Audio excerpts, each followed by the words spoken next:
오늘 우리에게 주신 하나님의 말씀은 마가복음입니다. 마가복음 1장 32절에서 39절의 말씀입니다. 신약 성경 54쪽에 있습니다. 마가복음 1장 32절에서 39절의 말씀입니다. 이제 하나님의 말씀을 경청하시겠습니다. 저물어 해질 때에 모든 병자와 귀신 들린 자를 예수께 데려오니 온 동네가 그 문 앞에 모였더라. 예수께서 각종 병이 든 많은 사람을 고치시며 많은 귀신을 내쫓으시되 귀신이 자기를 알므로 그 말하는 것을 허락하지 아니하시니라. 새벽 아직도 밝기 전에 예수께서 일어나 나가 한적한 곳으로 가사 거기서 기도하시더니 시몬과 및 그와 함께 있던 자들이 예수의 뒤를 따라가 만나서 이르되 모든 사람이 주를 찾나이다. 이르시되 우리가 다른 가까운 마을들로 가자. 거기서도 전도하리니 내가 이를 위하여 왔노라 하시고 이에 온 갈릴리에 다니시며 그들의 여러 회당에서 전도하시고 또 귀신들을 내쫓으시더라. 아멘. 이 말씀으로 하나님의 은혜 주실 줄 믿습니다. 복음서는 예수님의 가르치신 말씀, 가르침과 예수님의 행적들을 기록한 성경입니다. 그러나 예수님의 가르침과 행적을 다 기록한 것은 아닙니다. 요한복음 21장 마지막 절 말씀처럼 예수님의 가르침과 행적들을 낱낱이 다 기록했다면 세상도 이 책을 보관하지 못했을 것입니다. 또한 복음서가 예수님의 가르침과 행적을 기록하지만 시간대별로 기록한 것은 아닙니다. 예수님이 십자가에 죽으시기 전 고난주간 한 주간을 제외하고는 그 기록된 말씀이 시간에 의해서 기록된 것이 아닙니다. 1월, 2월, 3월, 4월 혹은 월, 화, 수, 목 이렇게 시간대로 기록된 것이 아닙니다. 이런 기록의 방식은 히브리 사람들, 유대인들이 글을 기록할 때 쓰는 하나의 습관이고 방식입니다. 그래서 구약 성경의 예언서도 보면 시간별로 나열되어 있고 기록되어져 있지 않다는 것을 우리가 발견하게 됩니다. 그런데 오늘 우리가 읽은 말씀 가운데 마가복음 1장 21절에서부터 오늘 우리가 읽은 말씀까지를 보면 가버나움이라고 하는 갈릴리의 행정의 중심 도시인 그 가버나움에서 어느 안식일에 하루 동안의 예수님의 행적을 아침, 저녁, 시간별로 기록하고 있습니다. 안식일에 아침에 예수님이 회당에 가셨습니다. 그리고 그곳에서 말씀을 가르치셨고 회당에서 귀신 들린 사람을 만나 귀신을 내어 쫓으셨습니다. 그리고는 그곳에서 나오셔서 베드로 장모의 집에 가셨고 그 집에서 열병에 누워있는 베드로 장모를 치유해 주셨습니다. 그리고 난 후에 저물어 해질 때에 많은 사람들이 그 도시에 병자와 귀신 들린 사람을 데리고 예수님께로 왔습니다. 얼마나 많은 병자와 귀신 들린 사람들이 찾아왔던지 34절 우리가 읽은 말씀에 보니까 동네가 그 문 앞에 모였더라 했습니다. 온 동네 사람들이 병자들과 귀신 들린 사람들을 데리고는 예수님께 찾아왔던 것입니다. 예수님은 그들 한 사람 한 사람들을 치유하시고 그리고 사탄에서부터 자유하게 해 주셨습니다. 이런 예수님의 사역에 대하여서 우리는 예수님이 얼마나 힘들어 하셨을까, 힘겨운 일이었을까에 대해서는 잘 생각하지 않습니다. 예수님이 이런 정도의 일은 가볍게 하셨을 것이라 생각을 합니다. 그러나 우리가 생각을 돌이켜보면 예수님도 우리와 같은 육신을 가지신 분이시고 우리와 똑같은 경험을 하셨다면 이 모든 사역에 힘들어 하시지 않았을까요? 한번 생각해 보십시다. 안식일 이른 아침에 예수님께서 회당에 가서 하나님의 말씀을 사람들에게 가르쳤습니다. 그 말씀을 들은 사람들이 권세 있는, 권위 있는 말씀이라면서 놀랐습니다. 그들이 놀랄 정도의 말씀을 전했다면 예수님께서 그 말씀을 가르치실 때에 얼마나 진지하게 열정을 다해서 가르쳤을까를 알 수 있습니다. 우리는 말을 많이 합니다. 그런데 그 말이 우리의 에너지를 많이 소비해야 하고, 그리고 말을 많이 하면 그 말에 의해서 사람이 탈진하기도 합니다. 친구를 만나 서너 시간 대화를 하고 집에 돌아오면 피곤합니다. 그래서 어떤 분들은 그런 얘기를 하죠. 아무 일도 안 하고 놀다 왔는데 왜 이리 피곤하냐? 그렇게 말합니다. 피곤한 이유가 말을 많이 했기 때문입니다. 말은 노동입니다. 그나마 웃고 떠들며 즐겁게 대화했다면 정신적인 피로가 덜 하겠지만 좀 무거운 얘기를 장시간 나눈다면 다 피곤해 할 것입니다. 예수님도 진지하게 하나님의 말씀을 열정을 다해서 가르쳤습니다. 선포했습니다. 예수님이 피곤하셨을 것입니다. 그리고 회당에서 귀신을 내쫓았고 귀신 들린 사람을 회복시켜 주셨습니다. 베드로의 장모 집에까지 와서는 그 장모의 열병을 치유해 주었습니다. 그리고 해가 저물 때엔 예수님에겐 식사와 휴식이 필요했을 것입니다. 그런데 온 동네가 문 앞에 모여 있을 정도로 많은 병자와 귀신 들린 사람과 그 보호자들이 예수님께 몰려 들어왔습니다. 고쳐주시기를 바라며 왔습니다. 예수님은 그들 한 사람 한 사람을 치유하시고 회복시켜 주셨습니다.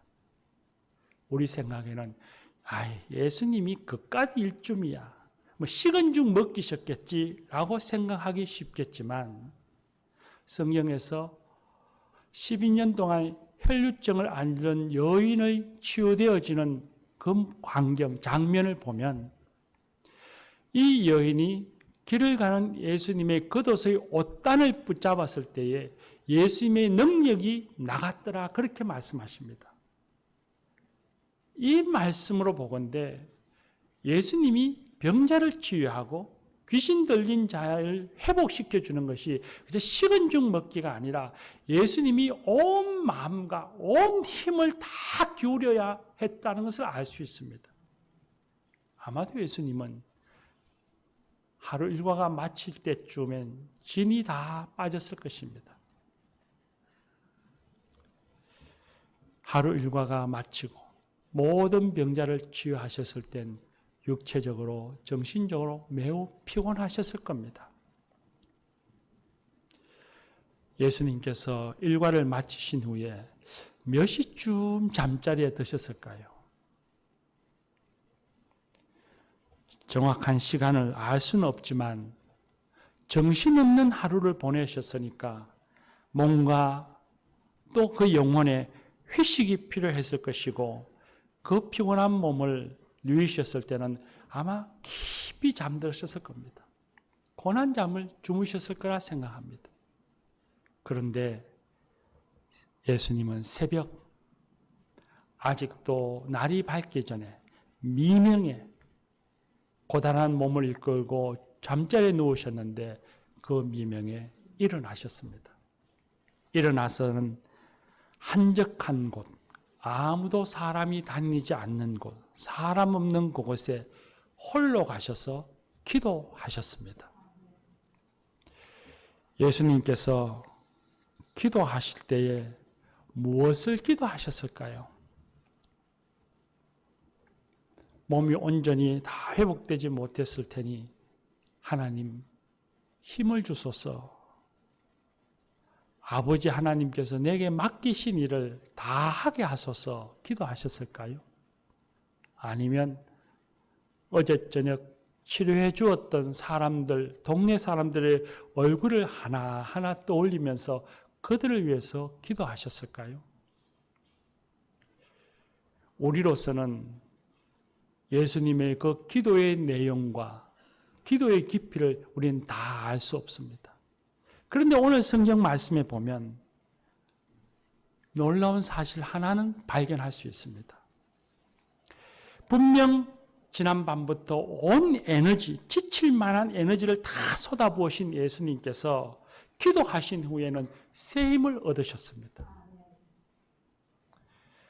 베드로와 제자들이 예수님의 뒤를 따라와서 모든 사람이 주를 찾나이다 할 때에 피곤하신 예수님이 그저 한 곳에 머물러 계실만 하실 텐데 예수님이 제자들에게 말씀하십니다.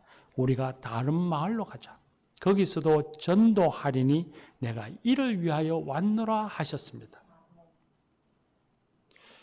피곤하셨던 예수님, 지쳤을 예수님께서 기도로서 새 힘을 얻으셨고, 새 힘을 얻으신 예수님은 분주하고 부담스러운 사역이었지만 그 사역의 장으로 복귀하셨고, 그리고 예수님께 맡겨준 그 일, 하나님께서 맡기신 그 일, 예수님이 이 땅에 오신 목적을 잊지 않고 그 일을 위하여서 또 한 걸음 전진하셨습니다.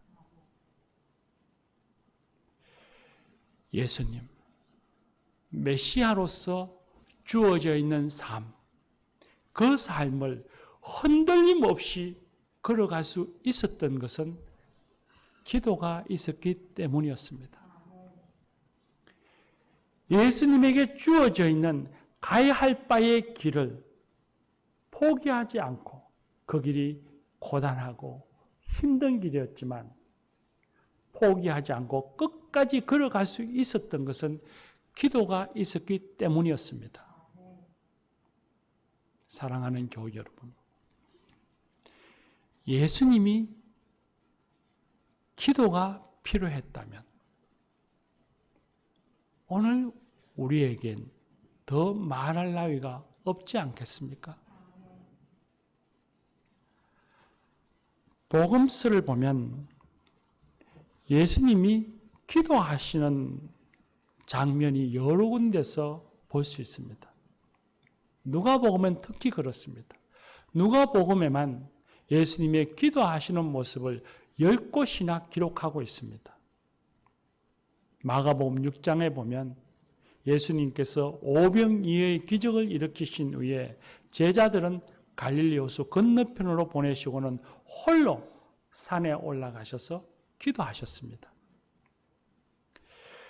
누가복음 5장에 보면 나병 환자를 치유하신 이후에 예수님께서 홀로 한적한 곳에 물러가서 기도하셨습니다. 누가복음 6장에 보면 12명의 제자들을 택하여 사도라 부르시기 전에, 칭하시기 전에 먼저 기도하셨습니다. 누가복음 9장엔 예수님이 기도하신 이후에 제자들에게 내가 십자가에 고난받으리라고 말씀하셨습니다. 누가복음 11장 말씀에 보면 예수님이 기도하신 이후에 제자들에게 주님의 기도를 가르쳐 주셨습니다. 예수님은 제자들과 함께 예루살렘에 입성하시기 전에 변화산에 가서 기도하셨습니다. 제자들과 마지막 성찬식을 하면서 성만찬을 하시면서 떡과 잔을 앞에 두고 기도하셨습니다. 예수님은 십자가의 죽음을 앞에 두고서 겟세마네 동산 감람산에서 기도하셨습니다. 예수님이 기도하신 말씀들을 성경에서 찾아보면 특별한 상황에서만 기도하신 것 같습니다. 물론 특별한 상황에서는 더 간절히 애를 쓰시며 기도하셨다는 것도 알 수 있습니다. 십자가의 죽음을 앞에 두고선 감람산에서 기도하실 때에 얼마나 애쓰고 간절히 기도하셨는지 흐르는 땀방울이 핏방울 같이 흘렀다고 성경은 말씀하십니다. 그러나 짧은 복음서에서 예수님의 기도하시는 모습이 이만큼 많다는 것은 예수님의 행적을 다 기록한 것도 가르침을 다 기록한 것도 아닌 중요한 것들만 기록해진 이 말씀 속에 예수님의 기도하시는 장면이 이만큼 많다는 것은 예수님이 특별한 상황에서만 어떤 특별한 경우에서만 기도하신 것이 아니라 기도가 예수님의 일상이었다는 것을 알게 해줍니다. 오늘날 습관이라는 말은 때때로 부정적인 뉘앙스로 사용되어지기도 합니다. 그러나 습관은 매우 중요합니다. 서양의 격언에 보면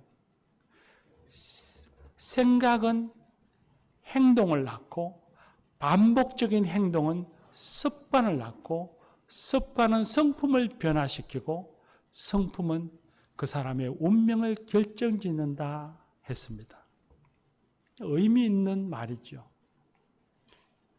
좋은 습관이 그 사람의 인생을 바꾸어 놓을 만큼 중요하다는 말입니다. 자녀들에게 좋은 습관을 길러준다면 자녀 교육의 90%는 이미 성공했다고 말할 수 있을 것입니다. 신방을 가서 보니 자녀들에게 매일 성경 반장을 읽히고 엄마와 함께 자녀들이 매일같이 큐티를 하고 저녁 기도를 하는 걸 보았습니다. 그리고 매일 자녀들에게 운동하게 했습니다. 일찍 일어나는 습관, 규칙적으로 독서하는 습관, 운동하는 습관, 남의 말에 귀를 기울여 경청하는 습관, 봉사하는 습관, 교회 가는 습관, 성경 읽는 습관, 기도하는 습관, 그런 습관을 길러준다면 우리가 자녀들에게 뭘 더 기대하겠습니까? 자녀에 대한 근심, 걱정이 그들의 미래에 대한 근심들이 아마 거의 다 사라질 것입니다. 예수님에게도 습관이 있는데 그 중에 두드러진 것 중 하나가 바로 이 기도하는 습관이었습니다. 누가복음 22장 39절에 보면 예수님이 십자가를 앞에 두고 감람산에 제자들과 기도하러 가실 때에 성경은 기록하기를 예수님이 습관을 따라 기도하러 가셨다고 기록하고 있습니다. 예수님에게서의 기도 생활은 일상적인 습관이었습니다. 예수님의 삶의 리듬을 한번 성경 말씀에서 가만히 묵상해 보십시오. 예수님은 기도로서 힘을 얻고 그리고 당신께서 하셔야 할 사역의 장으로 나아갑니다. 그리고 사역하신 후에는 한 걸음 물러서서 한적한 곳에서 다시 기도하시고 그리고 힘을 얻어 다시 또 삶의 자리로 나아가셨습니다. 이것이 예수님의 삶의 리듬이었습니다. 패턴이었습니다. 교우 여러분, 우리가 기도해야 합니다. 예수님을 닮아서 그저 특별한 사건이 일어났을 때에 특별한 근심과 불안이 생길 때만이 아니라 매일같이 기도가 우리의 삶의 일상이 되어야 합니다. 매일의 일상의 습관이 되어야 합니다.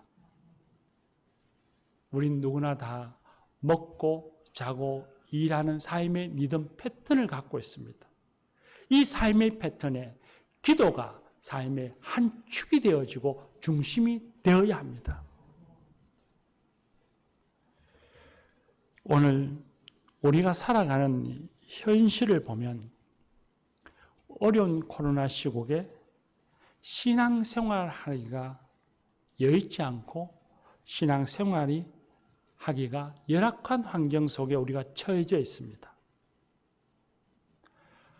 소모임을 가질 수가 없고 대면 예배를 하지만 대면 예배에 참여하지 못하는 교우들도 많습니다. 사회로부터 교회가 지탄을 받고 있습니다. 신앙생활 하기가 녹록지 못한 열악한 환경에 놓여져 있습니다.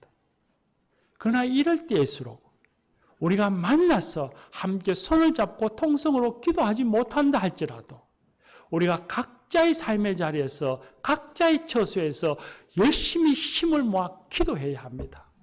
기도해야 우리가 이 어려운 시국에 믿음에서 떨어지지 않습니다. 기도해야 이 어려운 때를 우리가 이겨낼 힘을 얻습니다. 교우들 서로도 우리가 기도로서 교통해야 합니다. 서로를 위해서 기도해야 합니다. 비록 만나지는 못하지만 우리가 서로를 위해 기도하고 얼굴은 대면하지 못하지만 격려하고 위로하며 이 어려운 시기를 지나가야 합니다. 특별히 믿음이 약한 자를 돌보아야 합니다. 직분자들이 기도로서 믿음이 약한 이들을 섬기고 살펴주어야 합니다. 교회가 창립 41주년을 맞이했습니다.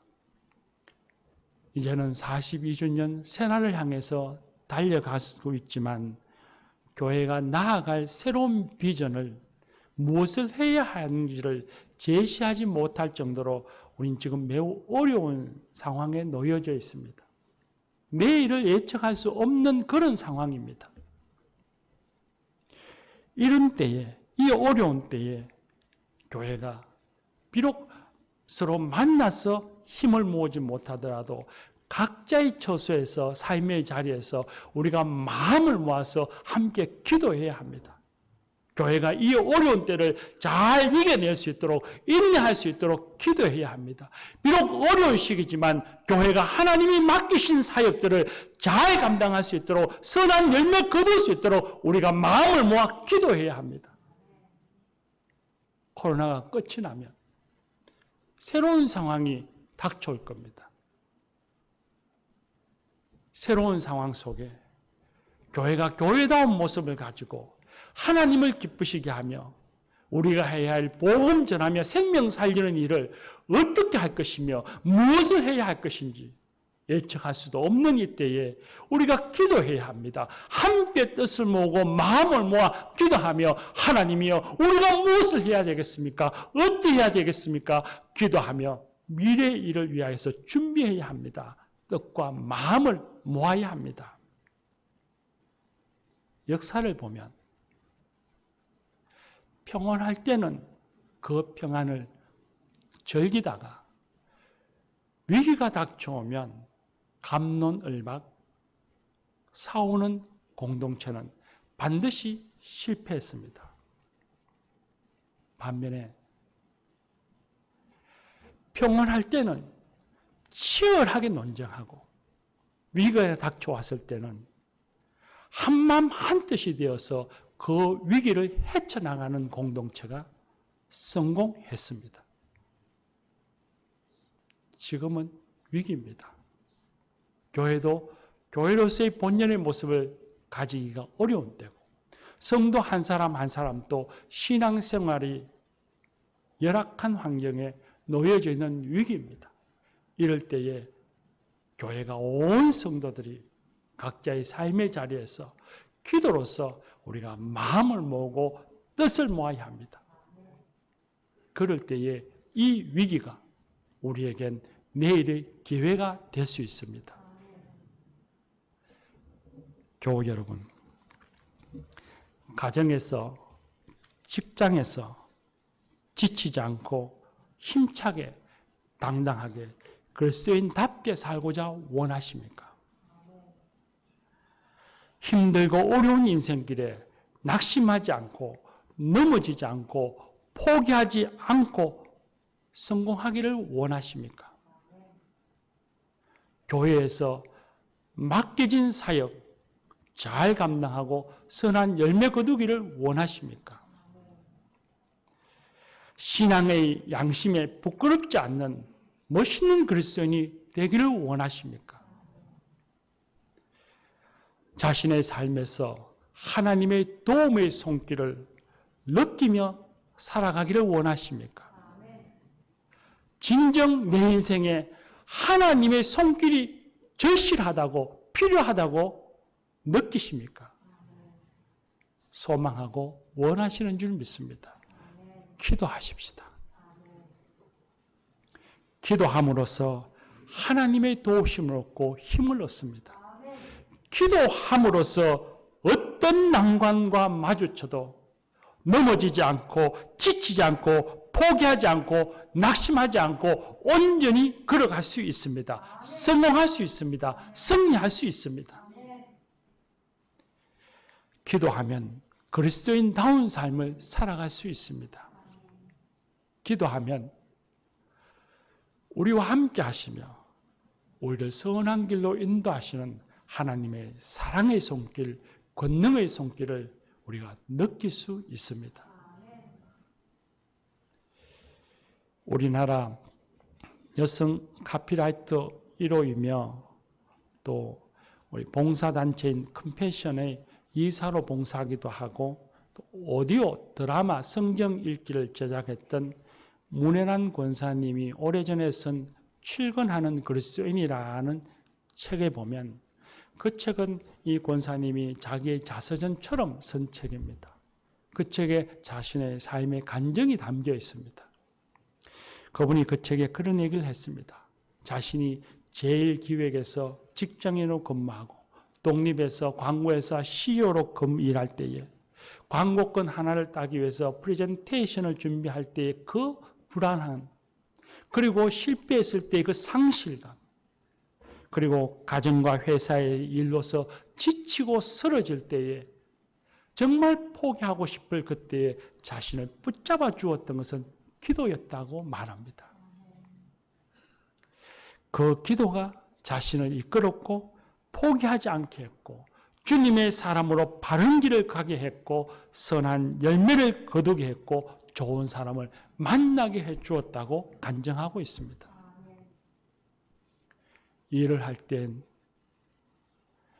분주하고 많은 일에 지쳐서 저녁 늦은 시간, 아니 하루가 훌쩍 지나간 그 시간에 파김치가 되어서 집에 돌아와 씻지도 않고 가방을 던져놓고 침대에 누워 자다가 새벽에 일어나 성전에 나아가 새벽제단 쌓으며 살았던 생활들, 그 기도의 시간들. 문혜란 권사는 이제 나이가 늙어 돌아보니 내가 가장 행복했던 시간이 그때였노라고 간증하고 있습니다. 사랑하는 교우 여러분, 기도로서 날마다 승리하는 멋진 그리스도인이 되십시다.